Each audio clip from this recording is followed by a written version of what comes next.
꿈에 나타난 현상들이 똑같이 드러났다는 거예요. 똑같이. 그래서 그걸 하나님이 알려주셨다. 그런 개념인데 어떻게 생각하면 되냐 그랬는데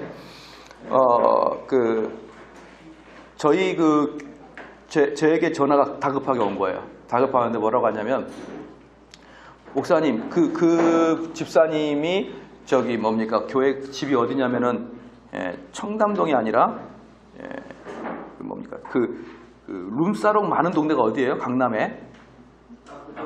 압구정인가요? 네. 신사동이 아니고 지금 기억이 안 나요. 하여튼 고군방 어디거든요? 조용하시고요 이제. 근데 이제 그분이 돈을 모으려고 집을 하나 샀어요. 집을. 논현동. 거기에 이제 룸사롱 같은 게 많거든요. 논현동에다가 집을 사는데 원룸을 내주는 거예요. 원룸. 원룸을 내줘서 자기는 이제 따로 살고 거기다가 집을 하나 사가지고 원룸으로 개조해가지고 거기다 이제 원룸을 하는데 거의 대부분 술집 여자들이 살아요. 술집 여자들이 그 지역인 만큼 뭐 이제 돈을 쏠쏠이 벌고 있었겠죠. 그런데 전화가 왔는데 근 한 달 사이에 일어났던 일을 저한테 전화하면서 발발발 떨면서 전화했어요. 왜 전화했냐면은 한 달 전에 거기서 여자가 자살한 거야. 그 방에서. 그리고 일주일 후에 거기 현관 앞에서 칼부림 나고 한 명 죽었어요. 일주일 후에. 자살 일주일 후에. 그때 경찰에 와가지고 무슨 푸닥거를 해야지 이게 되겠습니까? 라고 이제 한 거예요. 그리고 하다가 차 사고가 난 거예요. 이 자매가. 이 집사님이 차 사고가 나가지고 부들부들 차 운전도 못하는 거예요. 이제. 그런데 지금 또 이제 얘가 엄청 아팠어요. 그래서 더 이상 참지 못하고 저한테 전화가 온 거예요. 목사님, 이거 하나님이 지금 나에게 주신 사인 아닐까요? 하나님이 지금 나에게 주신 사인 아닐까요? 내가 왜 그 자매에게는 뭐가 있었냐 그러면요. 술집 여자에게 집을 빌려주는 자체에 대한 죄책감을 갖고 있었던 거예요. 계속. 그런데 갑자기 이런 일이 발생하니까 한 달 사이에 이런 일이 발생하니까 너무나 심장이 뛰기 시작한 거예요. 그런데 예스 아니라고 생각해도 지금 아이가 아프니까 어때요? 이제 무서운 거예요. 전화가 저한테 와가지고 어떻게 하면 좋습니까? 그래서 자다가 제가 일어나라 해가지고 제가 잘 펴는 히브리서 1장을 펴보세요. 히브리서 1장을. 히브리서 1장을 펴면서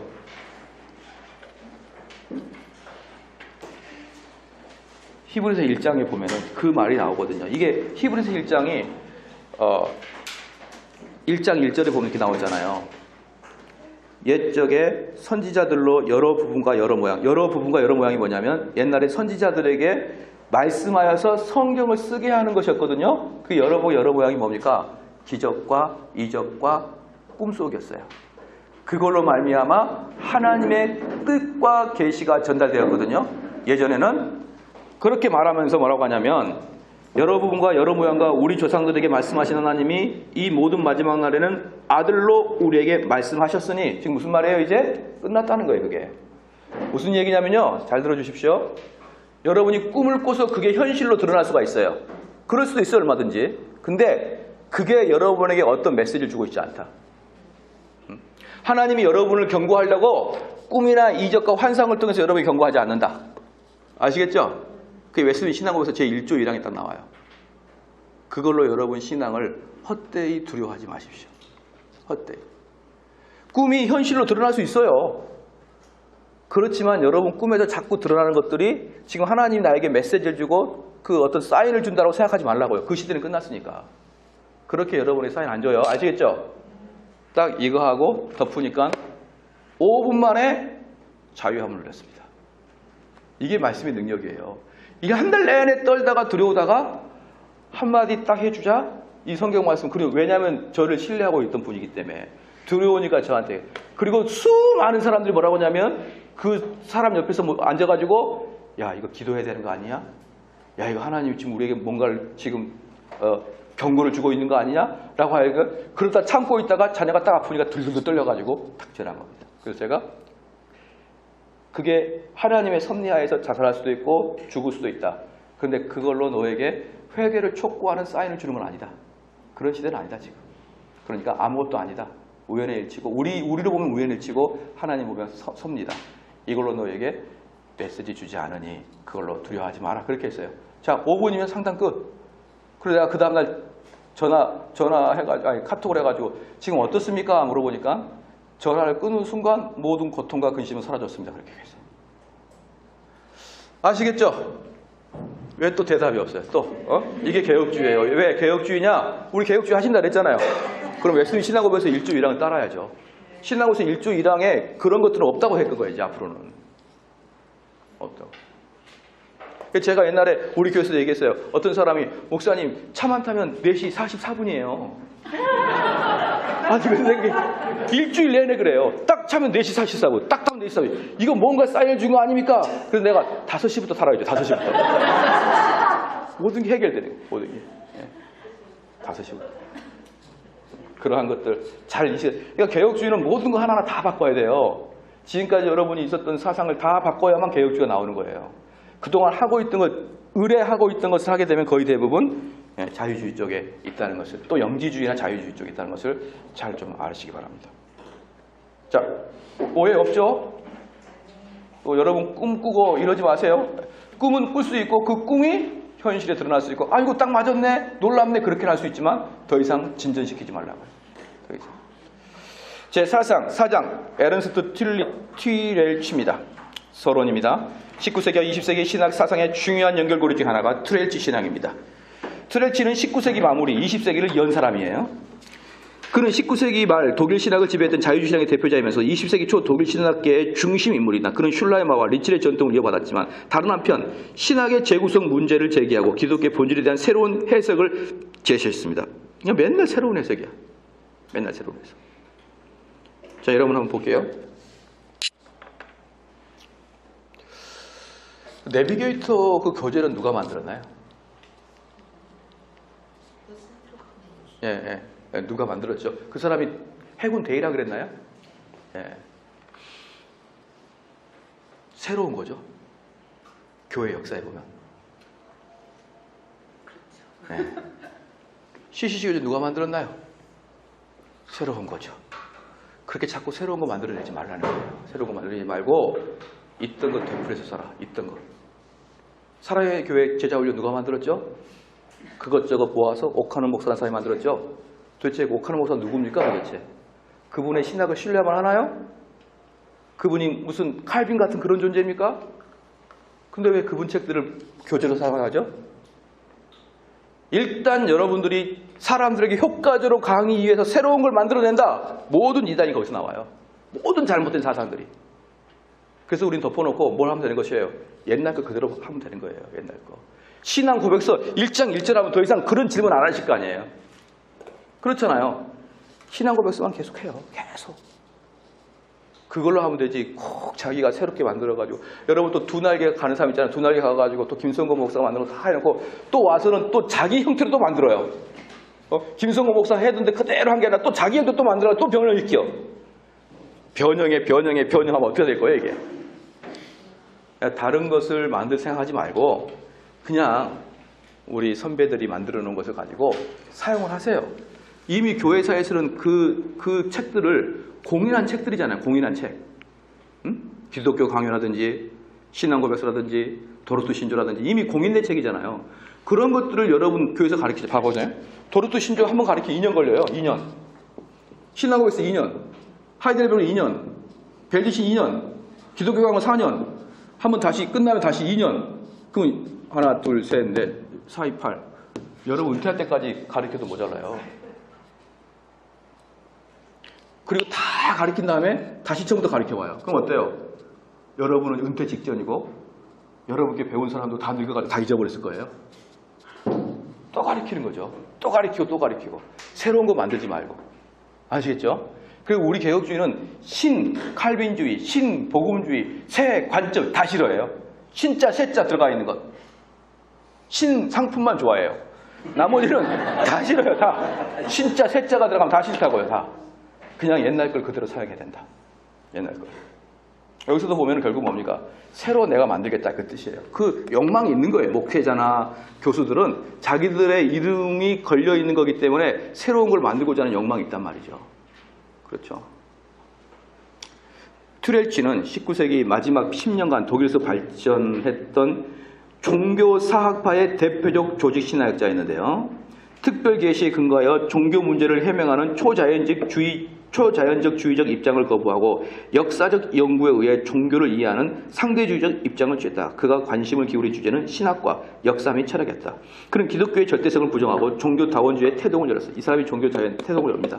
생애와 저작 튜렐치는 1865년 2월 17일 독일 아우스부르크의 근처 하운스텐에서 의사의 아들로 태어났고 그는 칸트, 피에트, 슐라이마어를 집중적으로 공부했으며 신앙과 지식의 화해 문제에 관심이 있습니다. 1885년 베를린 대학에서 공부했다가 리첼의 마지막 제자가 되기 위해 göttingen 대학으로 옮겼습니다. 그는 리첼로부터 지식과 신앙을 구별하는 방법을 배웠으며 언어학자 리가르데, 구약학자 둔, 철학학자 로체로부터 많은 영향을 받았고 그의 친구들인 교회사학자 아이호른, 구약학자 쿰켈, 신약학자 브레데 등의 젊은 학자들은 세계의 모든 종교를 역사의 발전 과정을 이해했으며 기독교의 기원 역시 고대 종교들, 특히 후기 유대교의 관점에서부터 연구되었다. 따라서 그들은 성경의 외적 환경과 배경에 관심을 갖는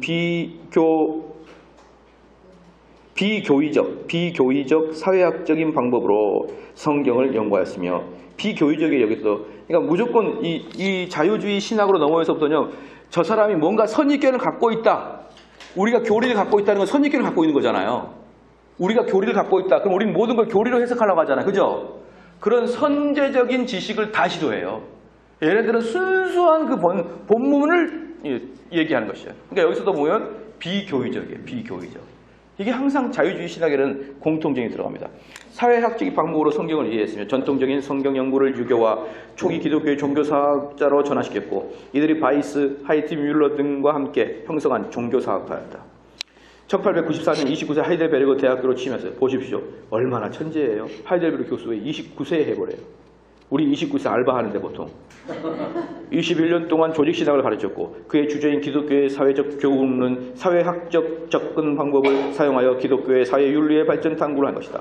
그는 학문적 활동뿐 아니라 독일 개신교의 여러 단체에 깊이 관여해 교회 정치에도 적극적이었으며 따라서 그의 명성은 신학계의 영역을 넘어 널리 알려졌고 1915년에는 베를린 대학교 철학 교수로 자리를 옮겼고 1923년 심장마비로 별세할 때까지 철학 교수로 상원 의원으로 프로시아 지방의회 의원을 역임하게 됐고 튜렐치는 사상이나 이념은 역사의 변천과 더불어 변하며 교리나 도덕도 변치 않는 것이 없다는 역사적 상대주의예요. 자, 제가 계속적으로 여러분 공격을 드는 게 뭐냐면 이 하이델 예시더미드 신앙 고백서도 역사적 산물이기 때문에 역사 따라 변하고 재해석돼야 되냐 되지 않느냐 이렇게 계속 이야기하는 거예요. 맞아요, 안 맞아요? 여러분이 신앙 고백서를 보면 역사적 따라서 재해석할 게 거의 없다는 게 보일 거예요. 딱 세 군데 나와요, 세 군데. 역사적 해석에 의해서 변형될 거 세 군데. 그게 뭐냐 그러면 국가와 정부에게 어떻게 대항할 것인가 할 때 1600년도에 그 만들어질 때는 왕권 밑에 국가가 있어야 된다 이렇게 얘기했다가 이게 1788년에 미국에 가서는 국가와 왕이 독립해서 이렇게 나와요. 그러니까 딱 한 번 개정합니다. 1788년에 뉴 잉글랜드 지방에 갔던 청교도들에 의해서 웨스트민스터 신앙고백서 새 구절이 딱 한 번 개정을 해요. 그리고 여러분 한번 읽어보십시오. 거기 개정할 게 있나 없나. 현대 관점에서도 없어요. 없어. 왜? 성경은 우리의 영혼을 다룬 것이고 신앙고백서는 그 영혼을 다룬 것들을 탁 체계적으로 만들어놨기 때문에 없단 말이에요. 근데 많은 사람들이 신앙고백서를 공부해보지도 않고 설교를 해보지도 않고 신앙고백서는 인간이 만들었으니까 시대에 따라 변천물이라는 거예요. 변할 수 있다는 거예요. 아니 그럼 변할 수 있는 걸 뭐하러 공부합니까? 시대에 따라 변하는데. 시대에 따라 변한다. 그 말은 뭔지 알아요? 제가 물어봤습니다. 아니 시대에 따라 변한다고요? 아니 맨날 그래. 교리도 좋지만 교리도 중요하고 교리가 참 공부를 해야 되지만 그것도 시대의 사물아닙니까? 이렇게 이야기하거든요. 그럼 제가 물어요. 진짜 교리가 중요하다고 생각합니까? 네, 중요하다고 생각합니다. 그럼 교리 가르쳐 봤나요? 그럼 아무도 소리가 안 내요. 교리 가르쳐 봤나요? 교리가 시대의 산물이라고요? 여러분 공부를 해봤나요? 읽어보셨나요? 아무것도 안 하고 상식적으로 교리는 인간이 만들었으니까 시대의 산물이겠지. 그렇게 하고 저한테 덤비는 거예요. 세상에나 만상에나. 저는 하이델베르도 다 끝났고 웨민도 거의 끝나가고 있는데 설교로. 교리, 교자도 신앙고백서 책도 안 작업온 사람이 어디서 상식적인 수준에 갖고 와가지고 그 신앙 고백서도 시대의 산물이니 변해된다 이렇게 하면서 저한테 덤비고 저는 다 강의하고 엄청나게 공부하고 있는 사람인데 신앙 고백서를 이게 뭐예요? 자유주의자들이 항상 그렇게 하는 얘기예요. 보십시오. 교리도 중요하지만 성경 본문이 중요하다. 그 만자 하나 때문에 절대로 안 가르칠걸요? 교리를. 성경 가르치지 왜 교리를 가르쳐요? 성경만 가르치면 되는데. 망고 불변한 진리의 성경인데 뭐하러 교리를 가르칩니까? 그래서 제가 그들한테 항상 합니다. 교리도 중요하지만 할 때 그거 빼라. 그냥 속 시원하게 네 본심을 이야기하라. 교리 그거 인간이 만들었으니까 할 필요 없다. 이렇게 얘기해라 차라리.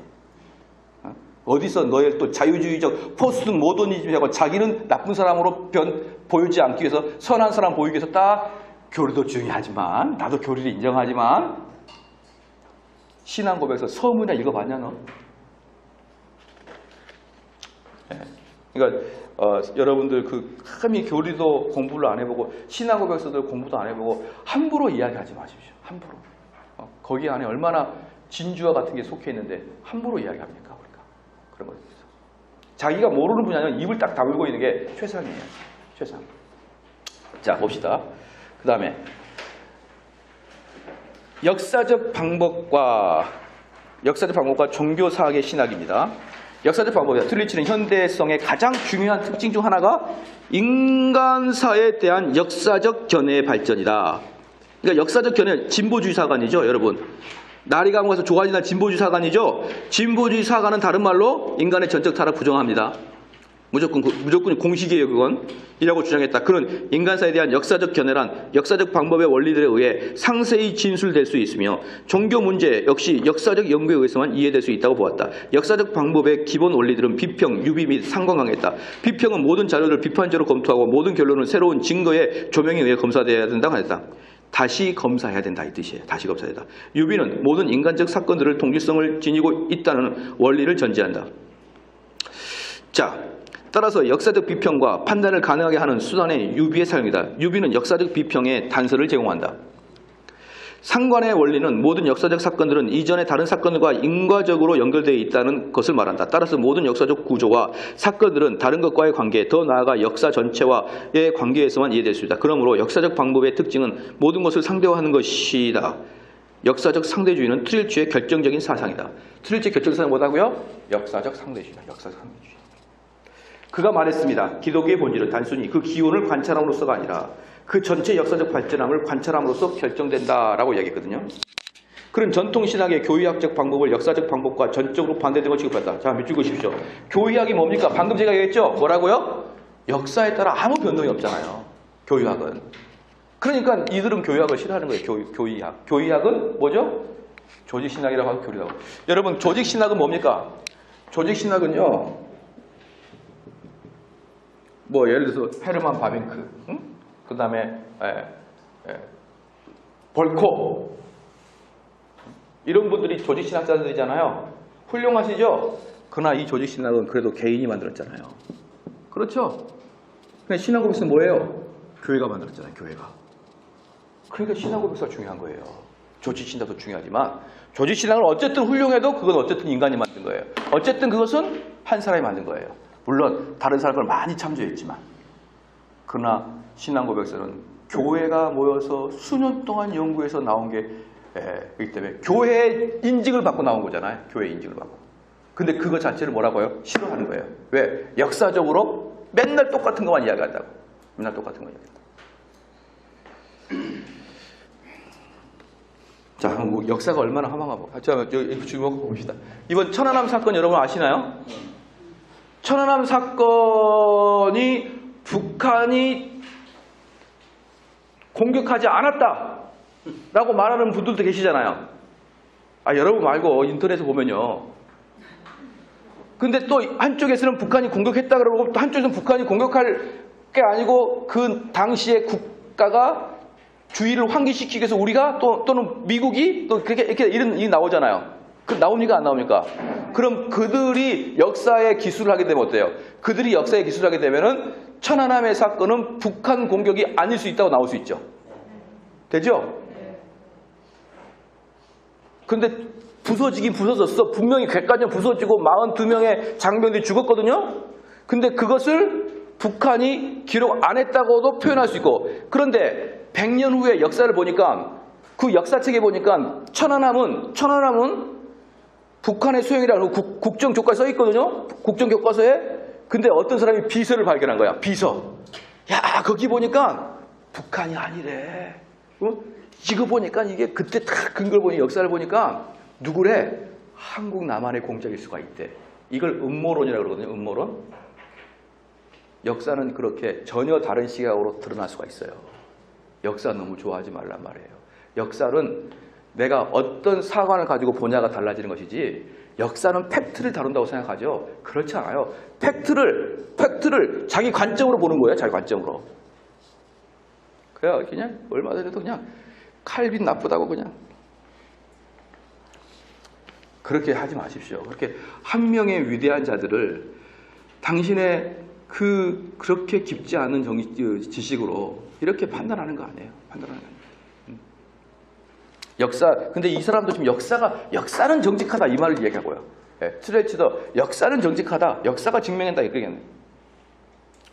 그는 전통신학의 교회학적 방법은 역사적 방법과 전적으로 반대된다고 취급했고, 교회학적 방법은 특별 계시와 기적에 근거한 것이다. 그것은 기독교와 다른 종교의 유비를 부정하며 기독교를 유일하고 절대적인 종교로 간주한다.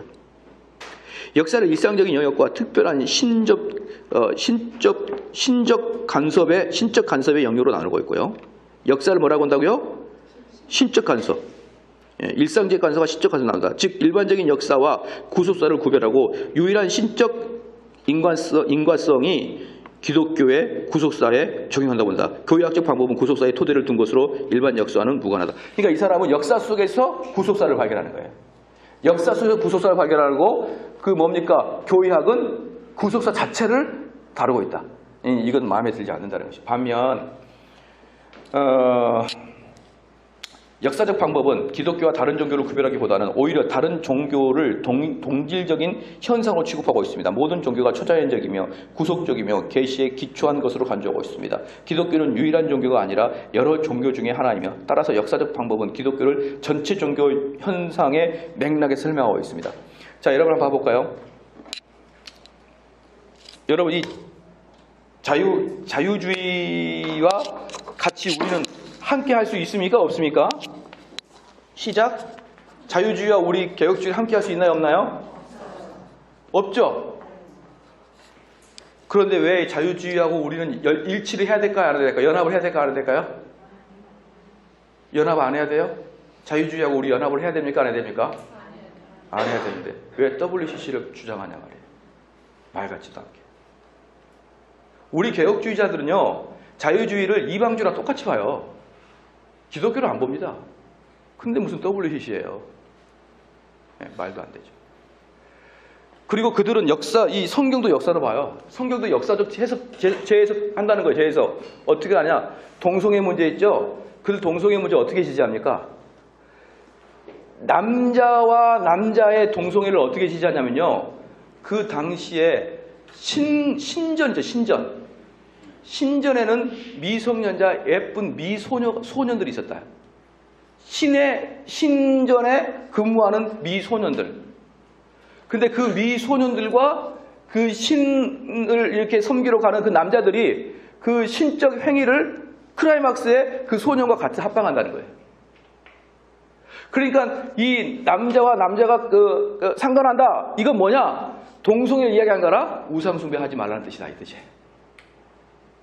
이해가 되시죠? 그러니까 이것은 남성이 남성에 대한 동성애를 이야기한 게 아니고, 사실은 그 당시의 역사적 해석을 해보면, 우리의 관점으로 다시 재해석하면 뭐가 된다고요? 우상숭배하지 말라는 것을 돌려서 이야기하는 거다. 그러니까 이건 꼭 동성애를 금지하는 성경 구절이 아니다, 그렇게 얘기해요. 자유주의자들이. 알겠죠? 역사적 재해석을 얼마나 좋아하는지 몰라요. 그러니까 그 시대 상황 보자. 그 시대 뭐 이렇게 동성애를 한마디도 탁, 이건 우상숭배지. 남자와 남자의 상관관계 아니다. 딱 그렇게 해버려요. 그래서 저는 뭐라고 합니까? 그들 보면 잘났다. 그렇게 똑똑하고. 그래, 네 자녀가 그렇게 되길 축원한다. 막 그러고.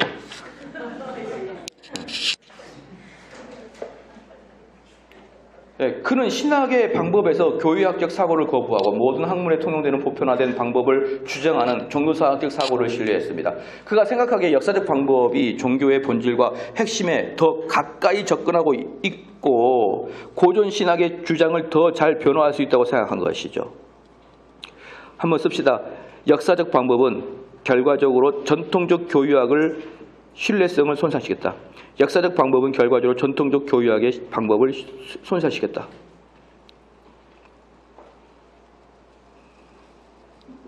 역사적 방법은 결과적으로 전통적 교유학적 방법의 손상을 가져왔다.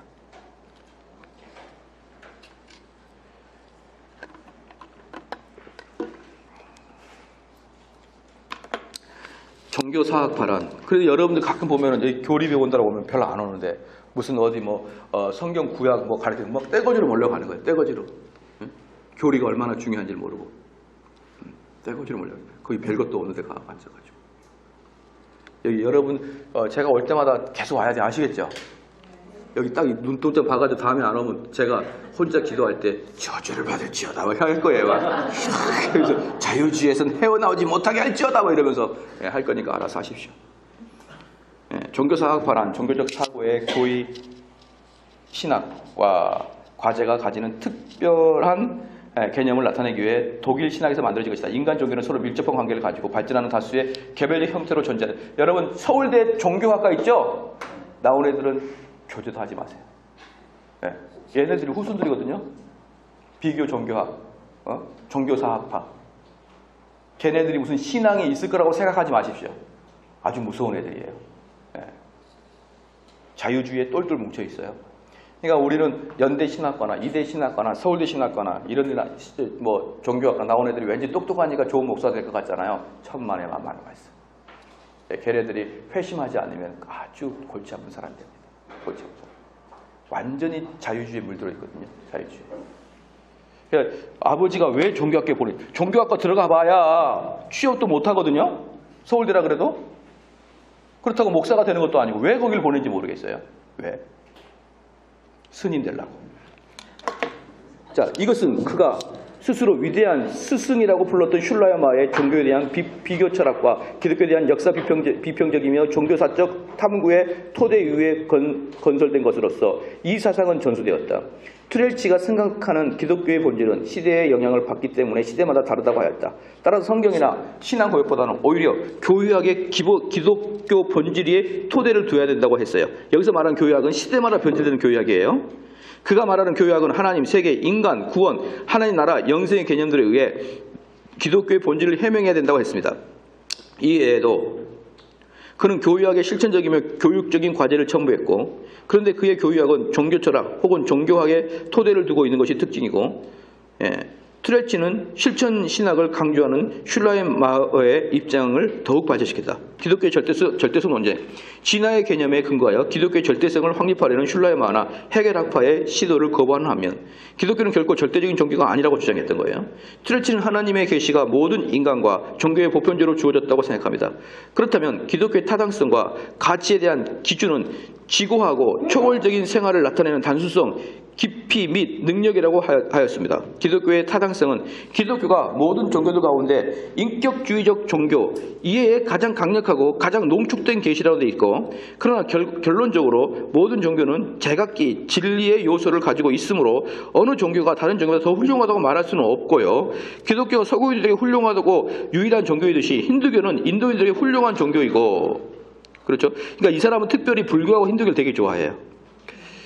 모든 종교는 어떤 피안의 세계에 공통적인 목적을 두고 같은 방향을 가고 있으며 신적인 정신 안에 공동적인 근거를 가지고 있다고 말하고 있습니다. 타종교에 대해 관용적인 태도를 취한 자유주의 신학에 도달하겠습니다. 여러분 보십시오. 슐라이마어가 딱 만들었죠? 슐라이마어가 딱 만들었을 때는 그래도 절대적인 기독교의 가치를 주장했거든요. 그럼 어때요? 감옥 가서 어때요? 확 틀어져 버리죠. 이게 나쁜 거예요. 이게 슐라이마어가 원수 같은 짓이에요. 그때는 좀 틀어진 것 같아요. 처음에는. 근데 끝에가 여기 툴레치가 아니라 어때요? 기독교가 다른 종교랑 똑같아 이렇게 해버린 거예요. 그 논리의 흐름이 그렇게 되게 돼 있다니까요. 그게 자꾸 상대성 주장하죠. 주관적인 주장하죠. 자, 이러다 보면 당연히 그렇게 가는 거죠. 당연히 원하님이 있어요. 원흉이 원흉. 그렇죠. 모든 종교는 어떤 피안의 세계에 공통적인 목표를 두고 있고 같은 방향으로 가고 있으며 신적인 정신 안에 공동적인 근거를 가지고 있다. 타 종교에 대한 관용적 태도를 취한 자유주의 신학에 도달에 이르게 됐고 툴레치에게는 예수의 인격에 절대적으로 필요한 것은 아니었습니다. 바르트가 종교를 불신앙으로 규정하고 여기서 바르트가 말하는 종교는 뭐냐면 뭡니까? 자유주의자들이 종교 말할 때 그 종교를 말해요. 바르트가 종교를 불신했다. 그러니까 우리는 가끔 이러잖아요. 기독교는 종교가 아니고 기독교는 뭐다? 그것도 안 들어보셨나요? 기독교는 종교가 아니다. 기독교는 뭐다? 삶이다. 이렇게 표현하잖아요. 그죠? 그러니까 그게 이제 이 자유주의자에 대항을 하면서 나타나는 말인데 왜냐 그러면 자유주의자는 종교 그랬거든. 기독교를.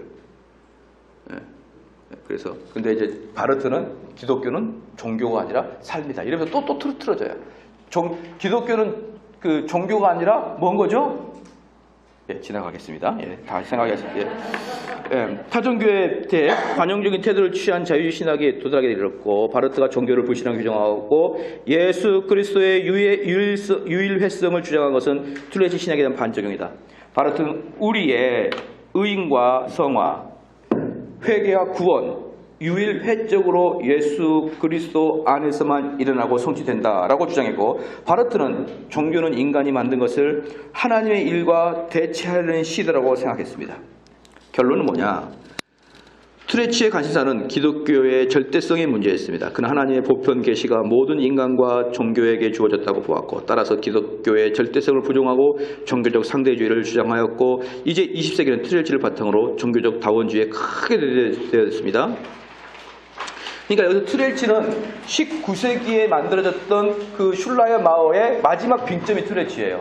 그러니까 툴레치 이후부터는 어때요? 완전히 기독교가 아닌 게 돼버린 거야. 그냥 다른 종교 중에 하나가 되는 거예요. 예. 툴레치는 신학이 성경과 신조가 아니라 종교 철학과 종교학에 기초하고 있고 그 결과 그리스도 없는 기독교가 형성되고 예전에 저한테 여러분 그거 강의해달라 때 비교 종교가 강의해달라 그랬잖아요. 기억나세요? 툴레치 후손이라 그래요. 다른 종교를 알게 되면 더 효과적인 공격을 할 수 있을 것 같은 그런 사고. 예? 다른 종교 몰라도 돼요. 복음만을 전하면 똑같아요. 복음만을 전하면.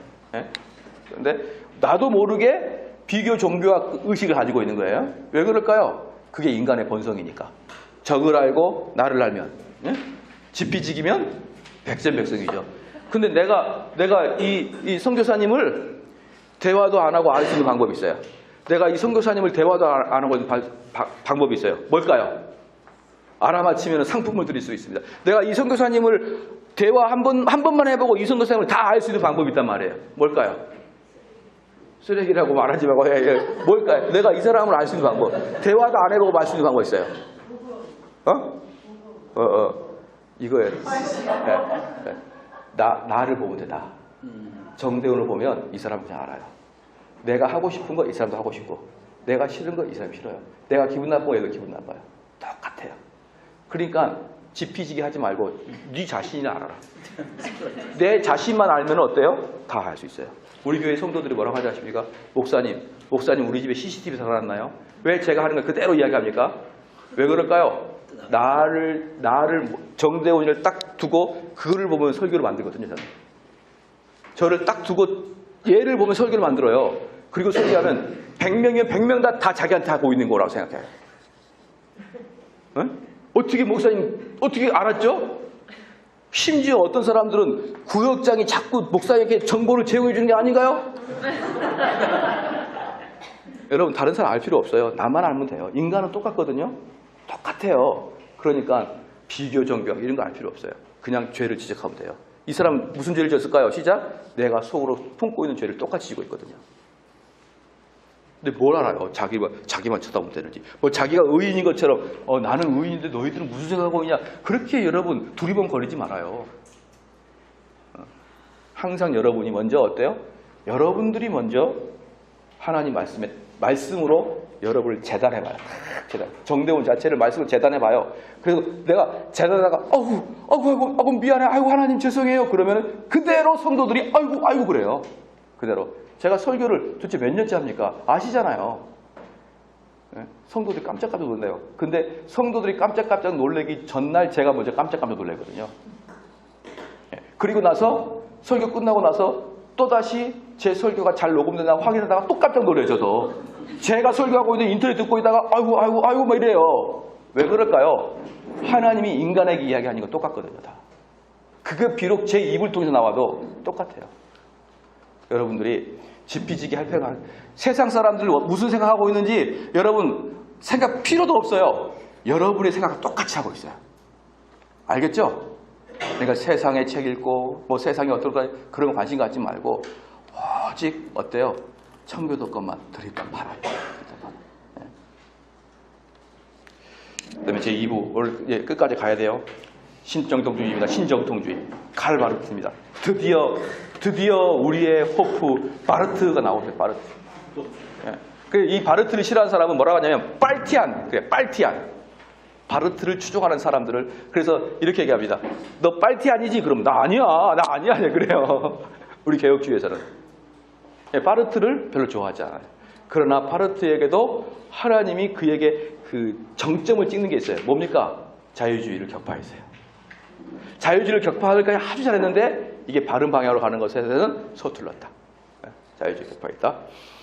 20세기 최대의 신학자로 칼 바르트를 꼽는데 이론의 여지가 없습니다. 다 칼 바르트가 20세기 최고의 신학자라고 누구나 다 동의해요. 누구나 다 동의나. 여러분들은 혹시 정대영 목사가 아닐까요? 그렇게 생각할 수 있지만 아무도 인정해주지 않고 오직 칼 바르트가 1등이다. 20세기는 1등이야. 칼 바르트가요. 그는 20세기 신학을 주도한 신정토의 신학의 창시자요. 현대에 가장 영향을 있는 학자이다. 그의 신학은 개신교를 넘어 카톨릭까지도 미쳤는데 로마 교황은 그를 뭐라고 했습니까? 토마스 아퀴나스 이후에 최대의 신학자라고 평가했습니다. 그러니까 로마 교황은 칼 바르트를 칼빈보다 더 높이 친 거예요. 19세기 누구? 슐라이마흐, 20세기 칼 바르트. 그는 19세기 이후에 신학계를 지배해온 자유주의적 사고의 틀을 깨뜨리고 종교개혁의 신학으로 거슬러 올라감으로써 신학의 방법과 방향을 크게 바꿨다. 봐보십시오. 아까도 제가 말씀드렸죠.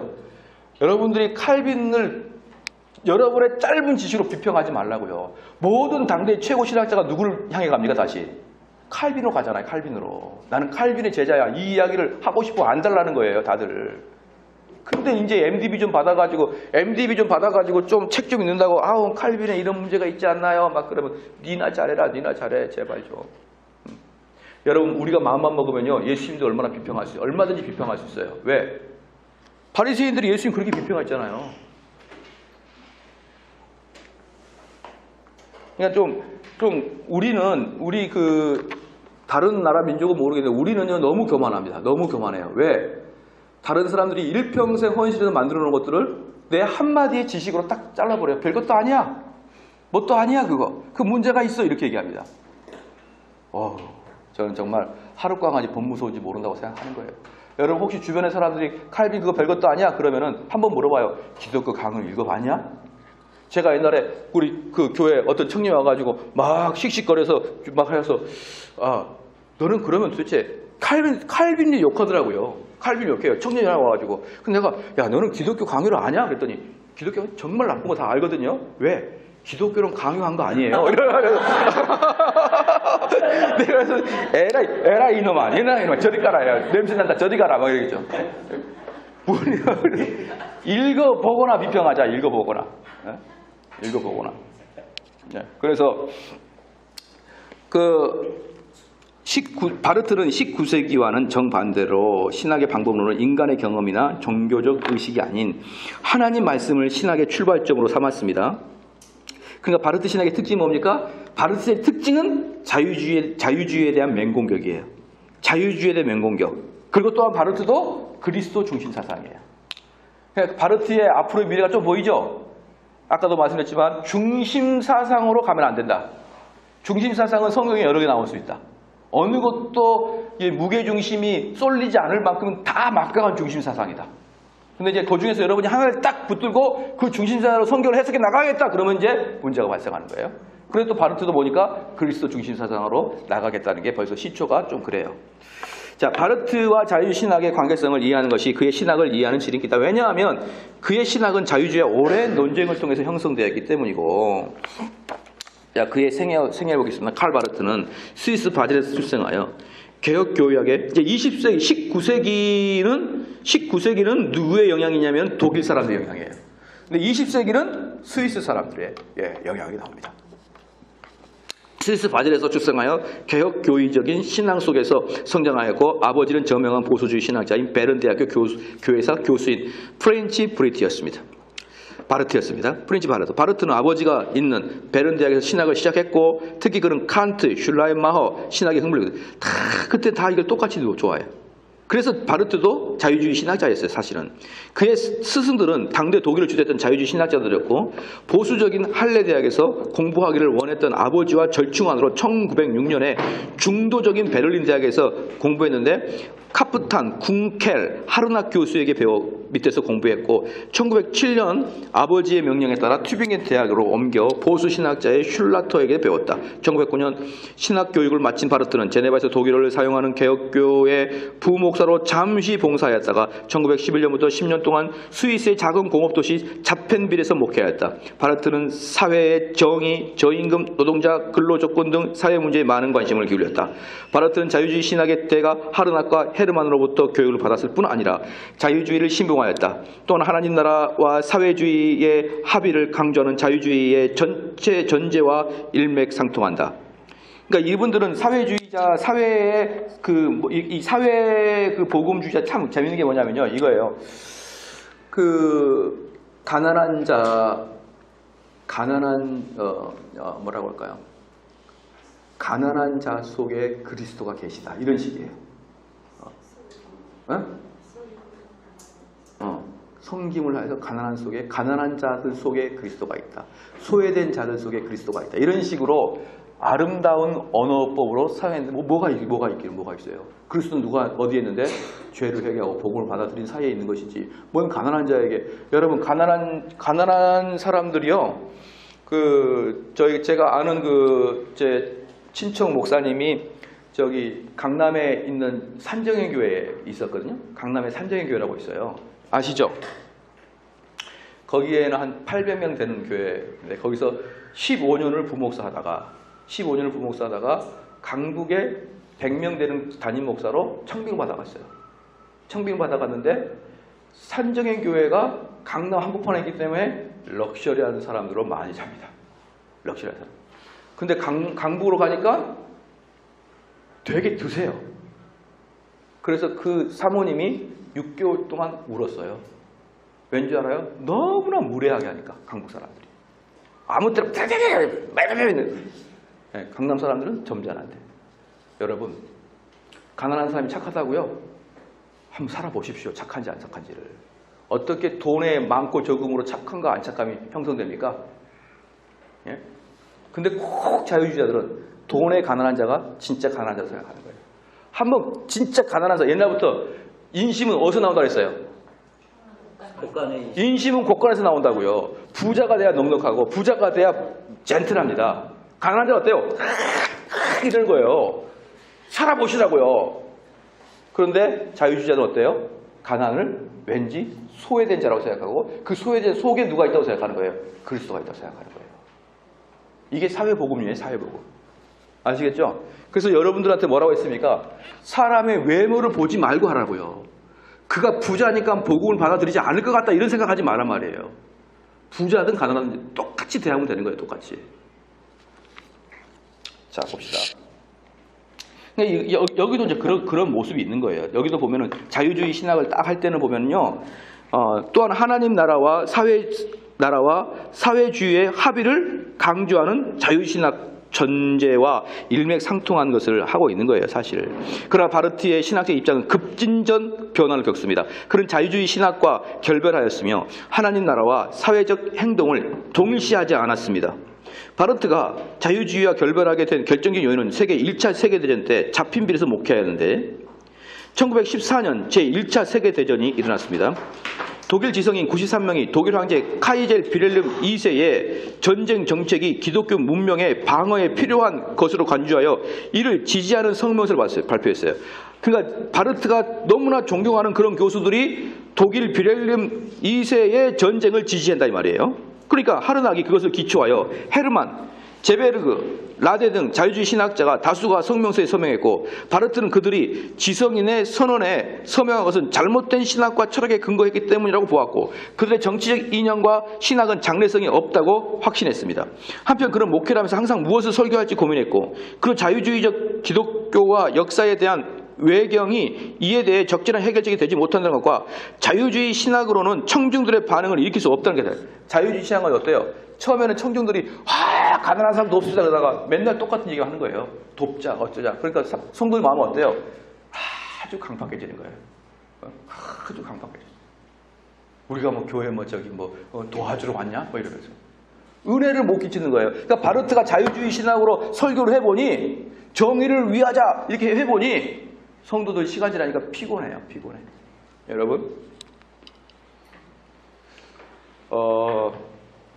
천주교가 급성장한 거 아시나요 혹시? 아십니까 모릅니까? 천주교가 1900년 중반부터 급성장했어요. 개신교는 완만하게 후퇴하고 천주교는 급성장했어요. 천주교가 급성장 이유가 뭘까요? 사회 약자를 위해서 했어요. 특별히 정의구현 사제단. 정의구현 사제단이 이번에 여러분 저기 영화 뭐였죠? 얼마 전에 영화 나왔던 거. 정의구현 사제단 나왔던 거 있었잖아요, 영화. 응? 그 고문당에서 죽은 박종철 있잖아요. 박종철 사건 나온 영화 뭐예요? 응? 1987? 1987. 여러분 보셨어요? 사회에 관심이 전혀 없는 사람에게 사회주의를 이야기하려니까 참 민망하네요.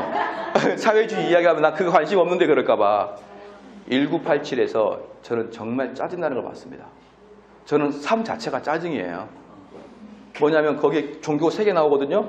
종교 3개 나오는데 하나 보수 기독교, 그 다음에 불교, 그 다음에 카톨릭 나옵니다. 근데 거기서 그 보수 기독교가 뭡니까? 고문 안에 있죠, 고문 안에. 고문 안에가 기독교인이에요. 고문 안에가 기독교를 했다가 그 고문을 해놓고 나중에 사회가 안 좋아지니까 감옥에 간 거예요. 감옥에 갔는데 걔가 고문했거든요. 민주화 투사 박종철 고문하고 감옥에 갔어요. 감옥 속에서 나가세 나가세 그 노래 부르고 있어요. 완전히 감독이 개신교는 개독교로 만들려고 마음을 딱 먹었어요. 고문 찐따려놓고 감옥 가니까 나가세 나가세 주 예수 이름 위하여 목숨 다하이 그게 그대로 나와요. 그리고 그가 고문할 때 박종철 고문할 때 박종철 물러가 딱 갖다 책을 딱 읽다가 책을 딱 던져요. 책이 크로즈 딱 돼요. 하나님은 사랑이시다. 그 책을 딱 던지는 거야. 그리고 민주투사를 숨겨준 건 스님이에요. 그 민주투사가 거기 나와서 탈출할 때 보호받는 게 정의구현 사제단이에요. 불교하고 카톨릭은 숨겨주고 기독교는 나가세. 내가 그냥 성화가 안 됐으면 스크린을 찢어버릴 뻔했는데 성화가 돼가지고 인내하고 참고 그랬어요. 이게 기독교를 아주 비아냥거리는 현 사회입니다. 근데 그 1987년부터 민주화 투쟁을 할 때 뒤에 누가 있었냐면은 정의구현 사제단이 있었어요. 걔네들이 약자들에 쫙 도와줘가지고 그때 한국에서 카톨릭으로 쫙 한 거 아시죠? 한 방에 어떻게 됐냐면요. 카톨릭이 7%밖에 안 됐거든요. 몇 년 사이에 카톨릭 15% 20%가 올라왔어요. 기독교는 20% 떨어지고 있는데 거의 기독교랑 빈감합니다. 근데요. 작년인가 재작년인가 설문조사했는데 카톨릭 뭐 뚝 떨어졌고 7% 떨어져 있어요. 그래서 카톨릭 해에서 나온 글 보니까 뭐라고 하는지 알아요? 종교를 사회운동으로 만든 정의구현 사제단 때문에 카톨릭이 망했다. 그렇게 카톨릭 스스로가 이야기를 해요. 왜? 성도들 와가지고 은총 받고 마음의 기쁨과 즐거움으로도 교회 왔는데 소외된 자를 보호합시다. 그러면 한두 번이죠. 맨날 소외된 자 보호해봐요. 자기도 소외됐는데. 여러분 두날개 하면은 그게 있거든요. 제가 옛날에 우리 교인이 아버지가 돌아가셔가지고 시골을 갔더니 아니 그 시골에서 내 친하게 동기를 만난 거예요. 그래서 아니 여기 있냐 했더니 그 교회는 사람이 돌아가시면은 두 날개 하는 교회거든요. 가정교회야, 가정교회. 싹 교인들에 가서 일주일 동안 다 해줘요. 다. 여러분 가정교회 아시죠? 다 해줍니다. 근데 그 봉사하는 자들 얼굴에 짜증이 있어요. 힘들어가지고. 자기도 생활해야 될 거 아니에요. 근데 시골이거든요. 시골은 무엇을 의미합니까? 자주 죽잖아. 나이 드신 분 많아가지고. 그러니까 그 가정교회가 맨날 찾아가가지고 해주고 밥 해주고 해주고 그러면 너무 좋죠. 근데 한두 번이지 그것도. 해주니까 그 부목사 얼굴에도 짜증이 있어요. 힘들어요. 여러분 이걸 기독교라고 자꾸 생각하게 한다고요. 생각하게. 뭔가를 약자를 도와주고 뭔가를 하면 처음에는 좋지만 시간 지나면 자기도 지친단 말이에요. 자기도.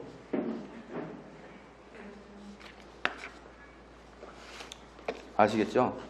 이번에 우리 교회 어떤 분 돌아가셨는데 저는 못 갔습니다. 그때 제가 중국 가 있어가지고 못 갔는데 카톨릭에서 장사를 집례를 했어요. 카톨릭에서.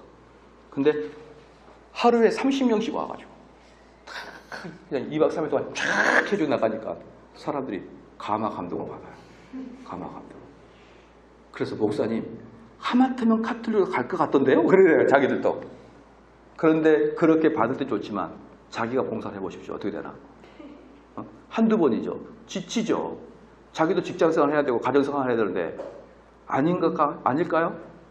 그래서 이런 그러한 것들에 대해서 자꾸 이제 바르트는 이제 회의를 느낀 거예요. 회의를. 이게 도대체 뭐냐 이게. 자꾸 회의를 느낀 것입니다. 한편 그는 목회를 하면서 항상 무엇을 설교할까 고심했고 그리고 자유주의 기독교의 역사에 대한 외경에 대해 적절한 해결책을 찾지 못한 것과 자유주의 신학으로부터 청중들의 반응을 일으킬 수 없다는 것을 깨달은 것입니다. 이제 시간 지나면 이런 상태가 자유주의는 온다 이 말이에요. 그는 이때부터 바울 서신을 깊이 연구했고 1919년 로마서 주석을 저술했는데 이 책은 19세기 신학과 20세기 신학의 분기점의 책이다. 19세기와 20세기를 나누는 게 뭐예요? 바르트의 로마서 주석이에요. 예. 그 사람의 주석은 19세기, 20세기를 나눠버렸어요. 자, 고대와 중세를 나눈 사람이 누구예요? 고대와 중세를 나눈 사람이 누굽니까? 어거스틴이잖아요. 어거스틴. 고대를 마무리하고 중세로 들어온 사람이 어거스틴이잖아요. 그 책 한 권에 신학대전이라는 책 한 권에. 그렇잖아요. 그 다음에 중세와 근대를 나눈 사람이 누굽니까? 루터와 칼빈이잖아요. 그렇죠. 근대와 현대를 나눈 사람이 누구예요? 바르트잖아요. 바르트가 뭐 한 것이죠? 바르트가 로마서 주석을 쓴 다음에 그것부터 20세기가 시작되는 거예요. 기독교에서는. 예, 어마어마한 사람인 거예요. 사실. 여러분들은 바르트 책을 한번 읽어볼 필요는 있어요. 물론 읽지는 않겠지만. 예, 그렇죠. 두껍고 글씨 작고 여러분처럼 이제 나이가 좀 들어가지고 자꾸 돋보기를 보려면 아우 침침해 그러기 때문에 바르트 책은 더 안 봐요. 바르트 책 로마서 책을 좀 더 두껍게 하고 글자를 크게 하면 되는데 안 팔리나 봐요. 그러니까 글자가 작아요. 두꺼웠고 이만큼 두껍거든요. 그러니까 엄두도 못 내죠. 근데 그게 19세기, 20세기를 나눠버린 책이거든요. 네. 자, 그 다음에 그런 인간 중심, 감정 및 문화 등 중심을 두는 자유주의 신학의 반기를 들었고요. 바르트는 하나님과 인간, 하늘과 땅, 초월과 내재의 연속성을 강조했던 초기의 입장을 포기하고 하나님과 인간, 시간과 영혼 사이의 질적 차이를 강조했고 그리고 이 질적 차이를 표현하는 수단으로서 변증법을 사용했고 로마서의 로마에서 주석은 자유주의 신학자들의 놀이터에 폭탄이 떨어진 것이다 라고 아주 유명한 어구가 나와요. 로마서 주석은 뭐다? 자유주의 놀이터에 폭탄이 던져진 거다라고 표현해요. 뭐예요? 다 사망해버렸어요. 바르트가 던져가지고. 다 사망해버렸어요. 예. 1921년 바르트는 괴팅겐 대학교 교수로 초빙되었으며 무명의 목회자에서 20세기 신학의 전면에 등장하게 되었고 그의 주저이며 역작인 교회 교의학은 1932년에 사망할 때 13권에 출판되어 필생의 역작이었다. 마지막에는 그의 교의학이 만들어졌고 1933년 히틀러가 정권을 장악하자 바르트는 그에 대한 충성 서약을 거부했으며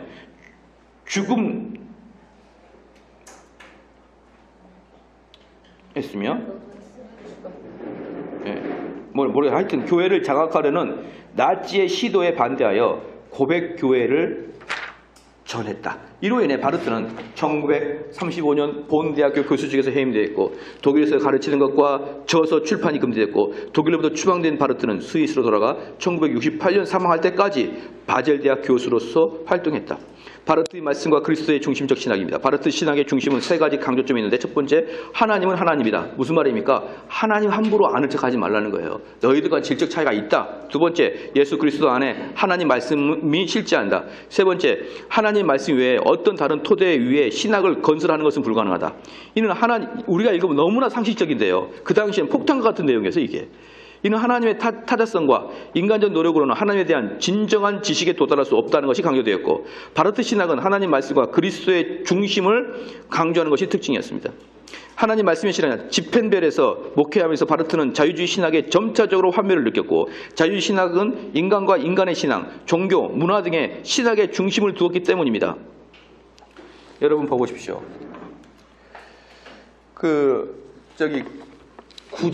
구자억이라는 그 트로트 전도사 알죠? 그러니까 이런 식의 개념으로 문화에 접근하고자 하는 마음이 생긴 거예요. 자유주의자들은. 자유주의자들. 이렇게 문화적으로 접근하려고 하는 이유가 무엇일까요?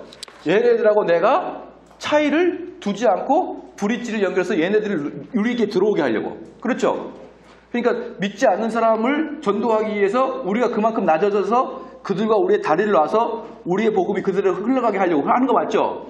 근데 왜 이건 생각 못해요? 그들이 우리한테 오는 거 왜 생각 못하냐고요? 그들의 영향이 우리한테 오는 거 왜 생각을 못해요? 교회에서 그 트로트 구자악 틀어놓고 막 사람이 좋아하고 기뻐하고 춤추면은 그들이 신앙이 되냐고요? 성령이 불타는 거리 가로등 불빛 아래서 권사님과 전도사님 대화했네. 으싸. 예? 그건 제가 작사 작곡. 아니 구자악이가 그런 식으로 불러요. 그런 식으로. 예. 그런 식으로 불러요. 근데 제가 구자악 노래 잘 모르니까 제가 작사한 걸 부른 거예요. 그런 식으로 부르면 사람들이 막 좋아해요. 그러면 또 어떻게 춤도 잘 춰요. 성령이 불타는 기도원 앞에서 막 이렇게 하면서. 그러면 애들이 막 좋아해요. 즐거워요. 춤을 춰요. 그럼 걔네들이 그리스도인 되냐고요. 그렇게 문화사역. 아우 막 정말 지겨워요. 문화사역. 여러분 안 하겠죠. 그죠? 여러분 안 하는 이유가 뭘까요? 시작. 달란트도 없잖아요. 달란트. 뭘 흔들어 대야 뭘 문화사역을 하죠. 뭘 영화 설교? 아니 무슨 교인들이 마루타예요? 뭘 다 시험해보게? 뭔가가 안 되면 뭔가를 개발해가지고 사람들의 흥미를 자아내려고 하려고. 물론 여기 있는 분들은 안 하죠. 영화도 1980년도 안 보는데 뭘 하겠어요. 그렇죠. 그래서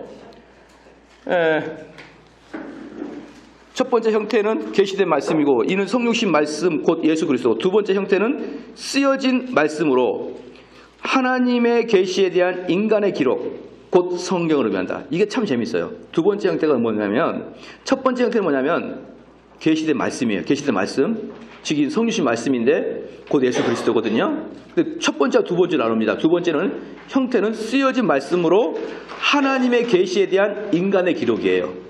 곧 성경을 의미하는데 바르트는 성경을 무조건 하나님의 말씀과 동일시하는 개신교 정통주의 성경의 무호성을 교리를 비판합니다.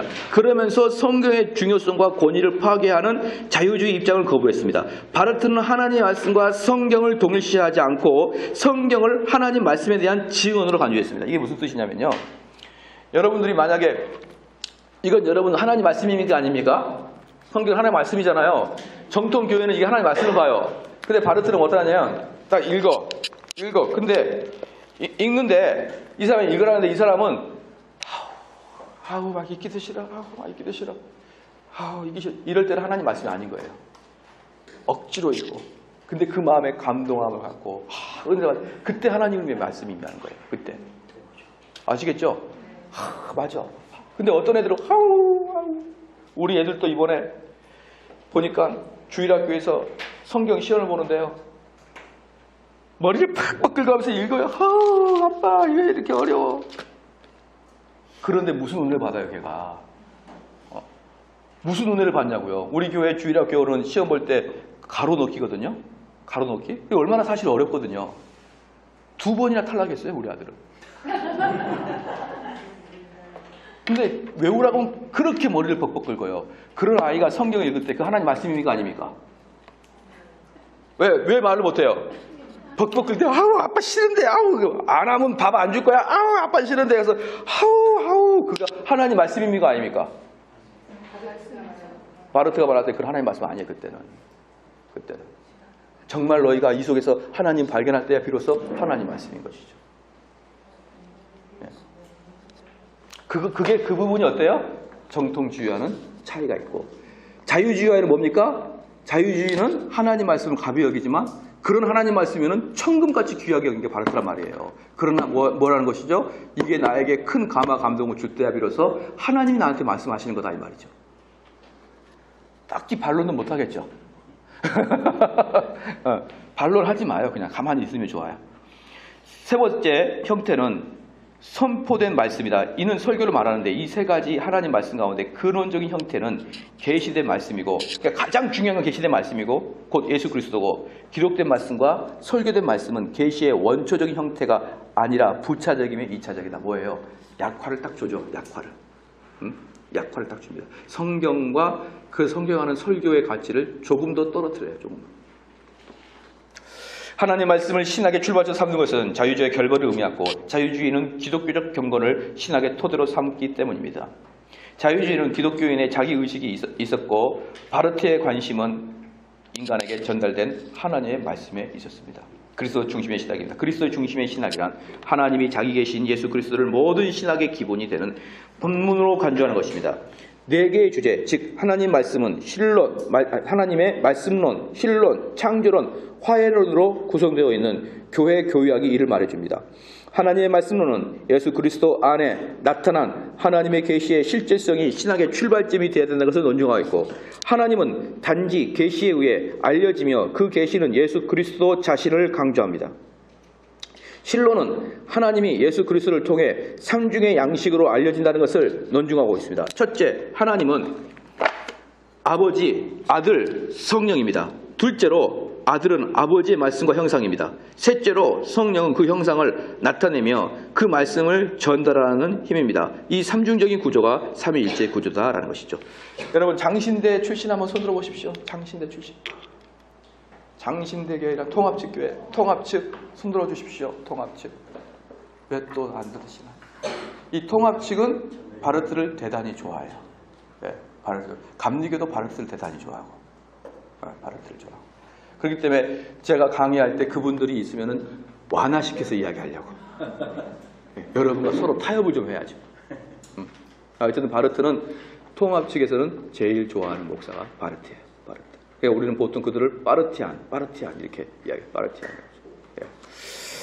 그 다음에 창조론은 인간론, 죄론 역시 기독교에 근거하고 있고, 바르트는 창조로서의 하나님과 그의 창조사역은 예수 그리스도 떠나서는 이해할 수 없다고 보았다. 또한 인간의 본성에 대한 지식 역시 예수 그리스도 안에 계시던 하나님 말씀에 기초해야 된다고 생각했다. 그는 또한 죄의 인식과 예수 그리스도의 인식은 상관관계에 있는 것으로 간주했고, 그리스도를 알 때 인간이 죄인이라는 것과 죄가 무엇이며 인간에게 무엇을 의미하는지 알 수 있었다. 화해론의 주제는 하나님이 인간 예수 그리스도가 된다는 것이고, 바르트는 심판과 자비, 유기와 선택이 예수 안에서 일어나는 것으로 설명했다. 자, 여기서 좀 재미있습니다.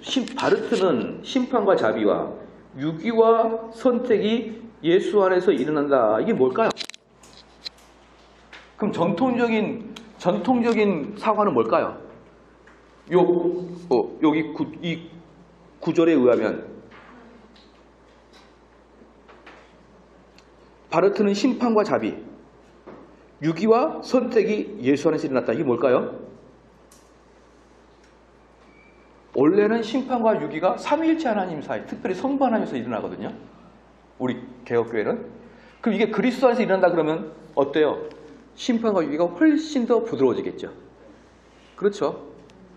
그런 함정이 있는 거예요. 그런 함정이. 자, 봅시다. 유기와 선택이 예수 안에서 이르는 것으로 말한다. 그는 예수 그리스도를 선택하는 하나님인 동시에 선택된 인간 존재로서 지술했다. 하나님은 그리스도 자신 안에서 죄인의 죽음을 작정하셨다. 십자가에서 예수 자신이 하나님에 의해 거부되고 유기된 자였다. 한편 하나님은 그리스도 안에서 인류의 생명과 구원을 작정했다. 그렇기 때문에 바르트와 슐러의 말을 좀 비교해보면요. 바르트의 신학은 슐러의 말을 근원으로 하는 자유주의 신학을 극복하는 반작용으로 형성된 것인데, 그럼에도 불구하고 그는 슐러의 마에게 많은 것을 힘입고 있다고 스스로 밝히고 있어요. 바르트는 슐러의 마의 경험 신학에 흥미를 느꼈으며 그에 대한 관심은 일생 동안 지속되고, 그를 따르던 바르트가 돌아선 것은 1914년 비렐름 2세의 전쟁을 지지하는 독일 지성인들의 선언서였고, 헤르낙, 하르만 등 많은 스승들이 이것을 지지했기 때문에 최후의 그의 신학의 계열은 키에르케고르, 칼빈, 루터, 바울, 에레미야로 이어지는 자신의 계보에 슐러의 마을을 넣지 않았다. 그러니까 뭐예요? 이 사람도 뭡니까? 자기의 스승을 딱 나열하잖아요. 이게 그냥 신학자들의 형식이에요. 나는 키에르케고르, 칼빈, 루터, 에레미야다 이렇게 이야기하잖아요. 자신의 계보를 이야기할 때 슐러의 말을 빼버립니다. 이런 신랄한 비판에도 불구하고 바르트는 그를 찬사와 존경을 맡기, 누구죠? 슐러의 마을을 찬사와 존경을 맡기지 않았다. 그는 슐러의 마을을 종교개혁 이후에 최고의 신학자고 영웅이라고 예찬했습니다. 그럼 바르트하고 슐러의 마을을 한번 비교해볼까요? 제가 두세 가지로 딱 볼 테니까 또 한번 양옆으로 한번 써볼까요? 바르트는 어떤 특징이냐면 예수 그리스도 안에서 계시된 삼위 하나님에 대한 객관적 지식입니다. 예수 그리스도 안에 계시된 삼위 하나님에 대한 객관적 지식, 이게 바르트가 생각하는 예수님이에요. 객관적 지식. 이 객관적 지식은 자체가 뭡니까? 자유주의에 대한 반대죠. 근데 여기서 슐러의 말은 뭡니까? 신자의 자기의식, 신자의 자기의식 또는 절대적 의존감, 이런 것이죠. 그 다음에 바르트 같은 경우는 어떤 게 신앙의 형태냐? 이거예요. 하나님 말씀에 대한 응답으로서 바른 행동. 하나님 말씀의 응답으로서 바른 행동이에요. 자, 이 말씀 자체가 그냥 하나님 말씀이 아니고, 이 말씀이 떨어질 때 그걸 바르게 받을 때 그게 이제 하나님 말씀이 됐다. 이렇게 이야기를 하는 것이죠. 이렇게. 그에 반해 슐러의 마음은 절대 의존감이죠. 또 신앙이라는 것은 말씀에 대한 바른 반응이라보다는 하나님을 향한 절대 의존성이다. 절대 의존성. 그래서 바르트는 성경과 설교가 위에서 아래로 떨어지는 계시적인 거라면, 슐러의 마음은 밑에서부터 올라오는 귀납적인 것이겠죠. 그럼 계시적인 방법과 귀납적인 방법에는 차이가 큰 게 있는데, 계시적인 방법에는 뭔가 권위가 훨씬 있겠죠. 권위가. 그런 차이가 있겠죠. 그런 차이가. 그러니까 여러분들이 말씀의 권위를 높여야겠다 어쩌게 그렇게 말 안 해도 계시적 설교를 제대로 하게 되면요, 그 말씀에는 권위가 있는 거예요. 요즘의 시대에 우리가 제 2장 다양한 종교 이론은요 내일 할 텐데, 내일 하면서 이제 우리 3부로 넘어갈 거예요. 이 2장은 3부로 넘어가기 위한 전제 조건인데요. 이제 그러면 제가 아까 잠시 들었던 이 이야기를 잠시 이제 하고 마치겠습니다. 아까 나가다 보니까 어떤 분이 그렇게 이야기를 했어요. 우리는 지금은 은혜해다라고 했어요. 은혜해다. 지금은 성령의 시대다. 이렇게 얘기했어요. 자, 이런 걸 들어보셨죠? 구약은 누구의 해고요? 구약은 성부의 해고. 구약은 율법이고 구약은 성부다. 자, 이렇게 들어봤죠? 그 다음에 예수님 때는 예수 그리스도의 구원의 시대고, 그러니까 성부 시대, 예수 그리스도 시대, 성령 시대 이렇게 구분하잖아요. 그러니까 지금의 구원은 구약의 구원과 좀 다르다 이렇게 표현할 수 있어요. 자, 이런 이야기가 익숙하죠? 그럼 봐봅시다. 그럼 봐봐요. 여기에 있는 우리 선교사님이 여기 올 때는 학생이에요. 여기에 학생. 집에 가면은 엄마야. 교회 가면 선교사님이에요. 되셨나요? 그걸 삼위일체를 뭐라고 합니까? 이렇게 말하는 삼위일체를. 시작? 양태론이라 그러죠. 이 사람이 여기 올 때는 뭐로 보이는 거예요? 학생으로 보인단 말이에요. 학생. 그리고 저기 가면 엄마가 된단 말이에요. 양태론이잖아요. 이게 양태론이에요, 여러분. 구약에는 성부, 신약에는 예수 그리스도, 지금은 성령의 시대다. 이렇게 말하는 게 양태론입니다. 양태론은 단지 우리만을 이야기하는 게 아니고요. 양태론의 문제는 뭐냐 그러면 하나님에 대해서 독특하게 구약에서는 성부 하나님을 크게 보이게 하고 신약에는 성령을 크게 보이게 하는 것이 양태론이고 이단입니다, 여러분. 근데 그런 이단에 속아서 지금은 은혜의 시대입니다. 막 그러고 다녀요. 지금은 은혜의 시대면 율법은 어딨나요? 은혜의 시대면 자 이제부터 우리 성경 화형식을 해야죠. 자 민수기, 레위기, 신명기를 이제 찢어주세요. 왜? 지금은 은혜의 시대인데 왜 그 율법이 필요합니까? 항상 구약도 신약도 현재도 삼위일체예요. 지금은 성령의 시대가 아니란 말이에요. 그래서 구약도 신약도 지금도 구원의 방법이 똑같아요. 구약에는 좀 더 엄격한 하나님이 계신 게 아니고 똑같았어요, 지금이랑. 지금은 좀 더 우리를 보살펴주는 성자의 시대고 성령의 시대가 아니에요. 그렇기 때문에 혹시 여러분들이 이런 관점의 개념을 가지고 있으면 이건 양태론이라는 것을 분명히 아셔야 되는 거예요. 아시겠죠? 네. 왜? 목사님 왜 입을 쩝쩝거리고? 아니, 왜? 그러면 그 구약의 율법, 제사법에 대한 것을 그 예수 그리스도의 그 구속과 연결돼서 그럼 그거 그렇게 구분을 질 수가 없는 건가요? 이게 예수 그리스도가 오시기 전에 모든 율법은 예수님을 표상한 거잖아요. 네. 그렇죠? 그러면은 그 예수님께서 그 율법의 세 가지가 뭐라고 했습니까? 제사법과 시민법과 도덕법이잖아요. 근데 도덕법은 파기되지 않은 거 아시죠? 도덕법은 내 부모를 공경하라, 우상 숭배하지 마라, 이거 파기되지 않았잖아요. 이 율법이 그대로 있잖아요. 그러면 시민법과 제사법 어디 있죠? 이거? 요게 형태는 다 파괴되고 없어요. 정신은 그대로 들어옵니다. 신약에. 정신은 그대로. 예컨대 이렇게 합시다. 예배를 드릴 때 여러분 축제적인 예배를 드리고 한 사람 있잖아요. 근데 이게 정신은 그대로 유대로 가봐요.